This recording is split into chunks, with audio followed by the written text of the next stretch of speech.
Hi out there, gays, fruit flies, and allies. I am Barrett Laurie. Thank you so much for joining me today. Before we get into the topic of the day, which is all about the spouses of those of us with Crohn's disease, what they can do to keep themselves from going cuckoo under the pressure. But before we get into that, we're going to take care of that channel maintenance. Here on this channel, we talk about three things: books, reading and writing them, butt stuff, don't get it twisted, we're talking about Crohn's disease. And also, we have fun with the gay agenda and the Fantasy Fairy Book Club. If any of that sounds like fun to you, you will need to click that subscribe button and ding the bell. The bell gives you notifications every time I upload new content to the channel, which is 2 times every single week. Also, if you haven't already, consider heading over to the socials. You're going to find me at Barrett_Laurie at Twitter and Instagram. Go ahead and give me a follow, and I look forward to engaging with you there.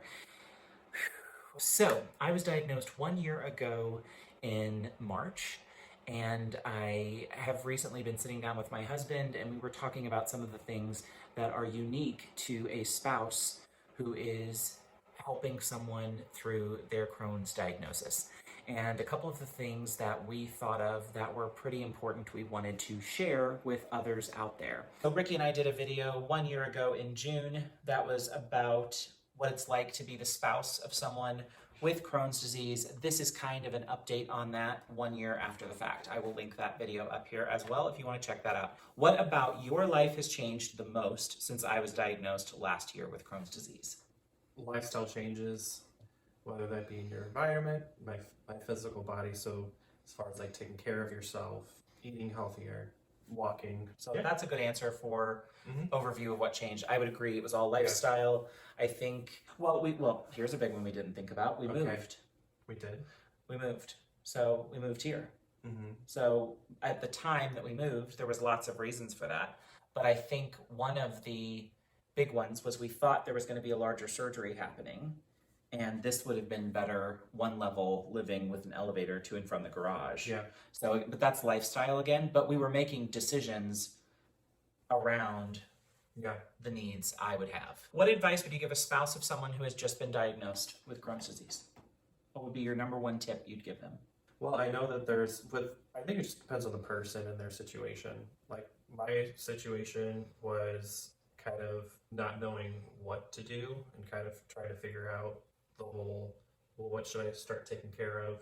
Communication, I think, is the biggest key to communicating with your significant other. Don't be so hard on yourself. I went through some depression, but I wasn't aware of it until, I guess, it just started becoming bad. That's when I started paying attention to, because I wasn't even aware of it, because you're so focused on everything else going on. But I think you really have to be organized, and a daily journal. I'm trying to be better at educate ourselves on what Crohn's is. I was going to ask you that. Yeah. Did you look it up? Like, did you research over it yourself? time. Yeah, because there's and it's constantly evolving like this, so it's never ending. These are constantly researching. There's no cure. Good advice there is communicate with one another. Right. Check in on yourself and your mental health. The thing you mentioned briefly, but I'm going to throw it out there, is pretty important. A joint calendar. There are a lot of appointments and dates and stuff that is just a lot easier to track if you're both on the same calendar. This has not been possible for us because of COVID, but I would normally say your partner, your husband, your spouse, girlfriend, whatever, should go to all appointments with you.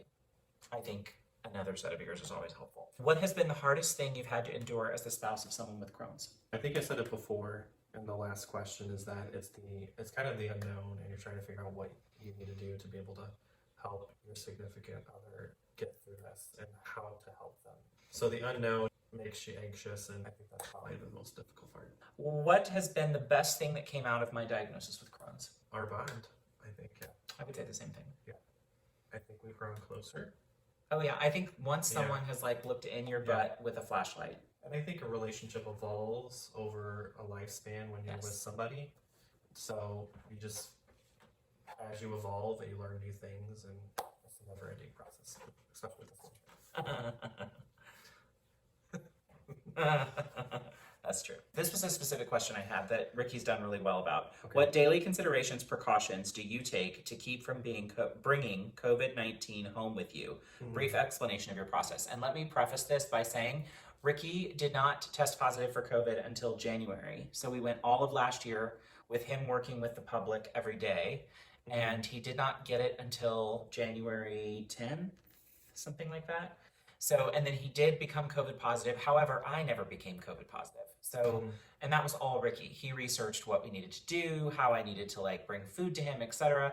But I wanted Ricky because I've had several people ask me, what is your process when you come home to like make sure you don't bring it in the door with you? Right. That's following all the guidelines set by the CDC. They are great as far as keeping us safe. And it's not 100% foolproof, of course, but you know, you're doing everything you can, because if I was kind of loosey-goosey, didn't care, I would have caught this way in the beginning, I think. I guess the whole process is, yeah, like social distancing, masking. If I have a client who's getting too close to me, I try to back away and I try to maintain my distance. You have to make sure that you're keeping yourself safe, as well as them, because you know, even if you have to think of yourself that you could be infected, they could be infected. The whole thing of proper hand washing, CDC guidelines tells you how to do it in between those fingers, so and everything for at least 20 seconds. So as far as my routine, when I come home, I think that's the next part. I immediately just strip and put everything into the washer, and then I wipe down everything sanitized that I brought home with me. So that's like your phone, your wallet, your keys. Yes.